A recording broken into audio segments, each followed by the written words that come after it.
కస్టడీని రద్దు చేయాలని ప్రణీత్ రావు పిటిషన్పై నేడు హైకోర్టులో విచారణ జరగనుంది. విచారణ అధికారులు సుప్రీంకోర్టు గైడ్ లైన్స్ పాటించడం లేదంటూ ప్రణీత్ పిటిషన్ వేశారు. ఎస్ఐబి అడిషనల్ ఎస్పీ రమేష్ విచారణలో పాల్గొనకుండా ఆదేశాలు ఇవ్వాలని ప్రణీత్ రావు తరపు న్యాయవాది కోరారు. ఇదే విషయంపై హైకోర్టు పోలీసుల నుంచి వివరణ కోరింది. ఈ పిటిషన్పై హైకోర్టు విచారణ జరపనుంది.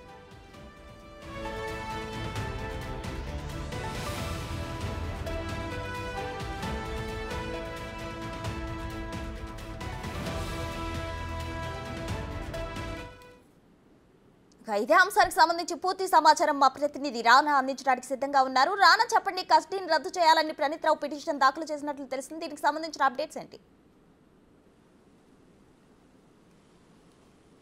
ఇదే పిటిషన్ పైన ఇవాళ హైకోర్టు మధ్యాహ్నం విచారణకు స్వీకరించడంతో దీనిపైన ఆర్గ్యుమెంట్స్ కూడా జరగబోతుంది. ఎందుకంటే నిన్న వేసినటువంటి ఈ పిటిషన్లో అనేక అంశాలను కూడా ప్రణీత్ రావు సంబంధించిన లాయరు ప్రస్తావించినటువంటి నేపథ్యం ఏర్పడుతుంది. కస్టడీ నుంచి వెంటనే ఇప్పుడు దాదాపు 3 రోజులు అయిపోయింది కాబట్టి ఇప్పుడున్న పరిస్థితుల్లో ఎక్కడ కూడా సుప్రీంకోర్టు ఆదేశించినటువంటి గైడ్లైన్స్ ప్రకారం వారు విచారణ చేపట్టలేదు. పైగా విచారణ జరుగుతున్నప్పుడు కస్టడీలో ఉన్నటువంటి దీని గురించి పూర్తి స్థాయి కేసుకు సంబంధించిన అన్ని విషయాలు కూడా బయటకు వెళ్ళిపోతున్నాయని కూడా వారు చెప్పడం జరిగింది. దాంతోపాటు కస్టడీలో ఉన్నటువంటి తమ క్లయింట్ ఎవరైతే ఉన్నారో ప్రణీత్ రావు, తను పడుకోవడానికి కూడా ఇబ్బందిగా ఉంది, కనీసం సౌకర్యాలు కూడా అక్కడ లేవు. వెంటనే ప్రతిరోజు ఇక్కడ పోలీస్ స్టేషన్లోనే కాకుండా విచారణ ముగిసిన తర్వాత చెంచల్ కూడా జైలుకి పంపించి అక్కడి నుంచి మరీ తిరిగి తీసుకొని వచ్చి విచారణ చేసుకోవడానికి ఆదేశాలు ఇవ్వాలంటూ కూడా ఇప్పటికే ఆయన కోర్టుని ఆశ్రయించినటువంటి నేపథ్యం అయితే కనపడుతుంది. దాంతోపాటు ఇదే కేసులో అడిషనల్ ఎస్పీగా ఉన్నటువంటి రమేష్ను కూడా ఇక్కడి నుంచి తప్పించాలంటూ కూడా ఆయన అభ్యర్థించడం జరిగింది. సో రమేష్ తప్పించాలంటూ కూడా ఎందుకు కోరాడని దానిపై కూడా ఇప్పుడు ఒక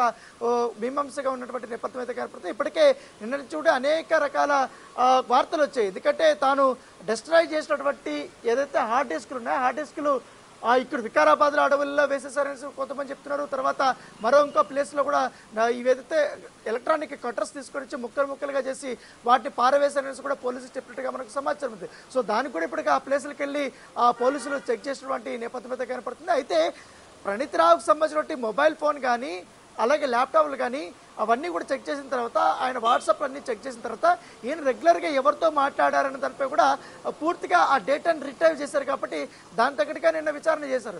దానితో పాటు ఎస్ఐబిలో ప్రణీత్ రావుకి ఇన్ని రోజులు సహకరించినటువంటి ఎవరైతే అధికారులు ఉన్నారో దాంతోపాటు ఎస్ఐలు కానీ కానిస్టేబుల్స్ కానీ ఎవరైనా ఉన్నారో దాదాపు 30 మందిని ఒక టీమ్గా పెట్టుకున్నాడు. అందులో దాదాపు 15 మంది ఒక హైదరాబాద్లోనే పనిచేసినటువంటి నేపథ్యం కనపడుతుంది. మిగతా వార్ రూమ్స్లో మిగతా మంది కూడా పనిచేసినటువంటి నేపథ్యం కనపడుతుంది. సో వారందరినీ కూడా ఇప్పుడు పోలీసులు ఇప్పటికే వారికి ప్రత్యేకంగా కూడా నోటీసులు ఇచ్చారు. కొంతమంది ఇప్పటికే పిలిపించి మాట్లాడారు. మరోవైపు వరంగల్ జిల్లాకు సంబంధించినటువంటి 2 సిఐలు ఈ కేసులో ఇన్వాల్వ్ అయ్యారని తెలియగానే వారికి ఇప్పటికే కూడా హెడ్ క్వార్టర్స్ దాటొద్దనేసి కూడా ఇప్పటికే పోలీసులు ఆదేశాలు ఇచ్చారు. దాంట్లో ఇద్దరిని నిన్న పంజాగుట్ట పోలీసులు వారిని విచారించినటువంటి నేపథ్యం అయితే కనపడుతుంది. దాంతోపాటు ఈ సైబర్ సెక్యూరిటీ టీం కూడా ప్రత్యేకంగా ప్యారలర్గా కూడా ఈ మొత్తం కేసులతో కూడా ఇన్వెస్టిగేషన్ చేస్తున్నటువంటి నేపథ్యం అయితే కనపడుతుంది. సో అనేకమైనటువంటి పెద్ద పేర్లు కూడా బయటకి రాబోతున్న నేపథ్యంలో పోలీసులు కూడా అంతే జాగ్రత్తగా కూడా ఈ కేసుని హ్యాండిల్ చేస్తున్నటువంటి నేపథ్యం అయితే కనపడుతుంది. చెప్పండి ప్రసన్న. రానా, చెప్పండి, అయితే పైనుంచి వచ్చిన ఆదేశాల మేరకే ఫోన్ ట్యాపింగ్ చేసినట్లు విచారణలో ప్రణీత్ వెల్లడించారు. అసలు పైనుంచి ఎవరు ఆదేశాలు జారీ చేశారు?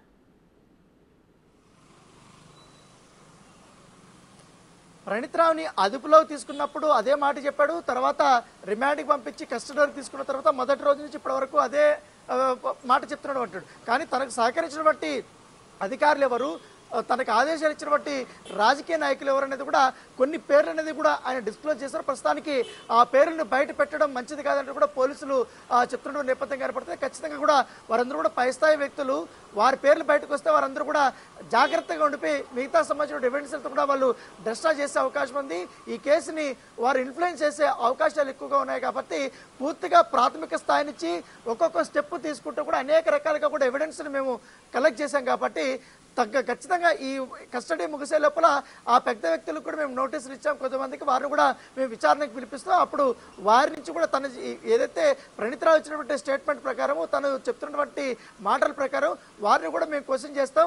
వారి పాత్ర ఎంతవరకు ఉండనేది కూడా నిగ్గు తేల్చిన తర్వాతనే మేము వారిపైన యాక్షన్ తీసుకోబోతామని కూడా చెప్పడం జరిగింది. ఇప్పటికైతే మనకు అందినటువంటి సమాచారం మేరకు వరంగల్ జిల్లాకు సంబంధించినటువంటి మాజీ మంత్రి పేరు కూడా తెరపైకి వచ్చింది. అతను ప్రముఖంగా అతని పేరు ఎక్కువగా చాలాసార్లు చెప్పినట్టుగా మనకు సమాచారం సమాచారం. దాంతోపాటు ఆయన కొన్ని ఫోన్ నెంబర్ ఇచ్చారు, వారిని ట్యాప్ చేయమని చెప్పారు. దాంతోపాటు మెదక్ జిల్లా చెందినటువంటి మరొక సీనియర్ బీఆర్ఎస్ నాయకుడు కూడా దాదాపు 100 ఫోన్ నెంబర్ల దాకా తనకి ఇచ్చాడు, అవి కూడా నేను ట్రాక్ చేశానని కూడా చెప్తున్నాడు. ట్రాక్ చేసిన తర్వాత వారి మూమెంట్స్ ఎక్కడెక్కడ పోతున్నారు, ఎవరిని కలుస్తున్నారు ఏంటి అనే దానిపై కూడా పూర్తి స్థాయిలో వారి ఫోన్ రికార్డ్స్తో పాటు అన్ని కూడా వాళ్ళకి పంపించారని కూడా చెప్తున్నాడు. సో అవన్నీ నిజమా కాదని కూడా పోలీసులు చూస్తున్నటువంటి నేపథ్యం. దాంతోపాటు ఎస్ఐబిలో పనిచేసిన తర్వాత చాలా సున్నితమైనటువంటి డిపార్ట్మెంట్, చాలా సెన్సిటివ్ డిపార్ట్మెంట్, ఒక్క ఇన్ఫర్మేషన్ కూడా బయటకు పోకూడదు, ఎవరిపైన నిఘా పెట్టామన్న దాన్ని కూడా ఎక్కడ కూడా బయటకు పోయినటువంటి నేపథ్యం పడుతుంది. దాంతోపాటు ఇప్పటికే నక్సల్ సంబంధించినటువంటి సమాచారాన్ని కూడా ఆయన డిస్ట్రాయ్ చేసినాడని చెప్తున్నారు. అలాగే ఎస్ఐబిలో దాదాపు 30 ఏళ్ళు 40 ఏళ్ళ నుంచి కూడా ఉమ్మడి ఆంధ్రప్రదేశ్లో ఉన్నప్పుడు కూడా కలెక్ట్ చేసినటువంటి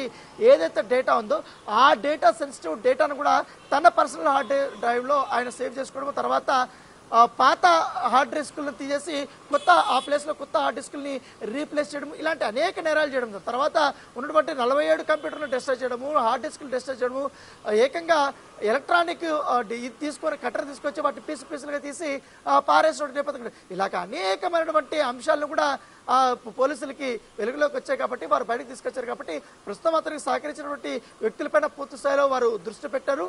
ఇవాళ మరికొంతమంది దాదాపు ఇవాళ 5 మంది ఎస్ఐలు దీంట్లో ఉన్నారని కూడా పోలీసులు భావిస్తున్నారు.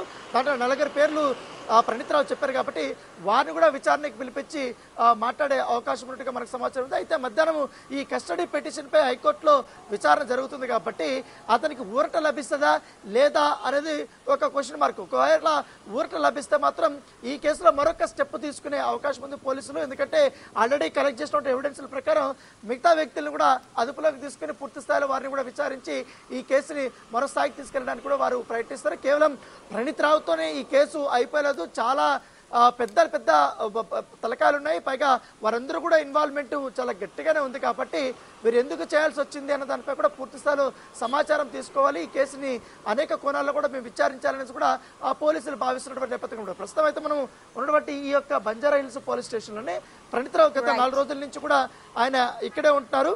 ఆయన్ని బంజారా హిల్స్ ఏసీపీతో పాటు అలాగే జూబ్లీ హిల్స్ ఏసీపీ వీళ్ళందరూ కూడా ప్రశ్నిస్తున్నారు. జూబ్లీ హిల్స్ సిఐ కానీ, పంజాగుట్ట సిఐ కానీ, అలాగే ఫిల్మ్నగర్ సంబంధించినటువంటి సిఐ కానీ వీళ్ళందరూ కూడా ఈ విచారణలో పాల్గొన్నటువంటి నేపథ్యం అయితే కనపడి అనేక అంశాలు కూడా వాళ్ళు బయటకు తీసుకొస్తున్నారు. కాబట్టి రేపటి నుంచి మరికొంతమందిని ఈ కేసులో విచారించే అవకాశాలు కనపడుతున్నాయి. రైట్ అన్న, థ్యాంక్ యూ.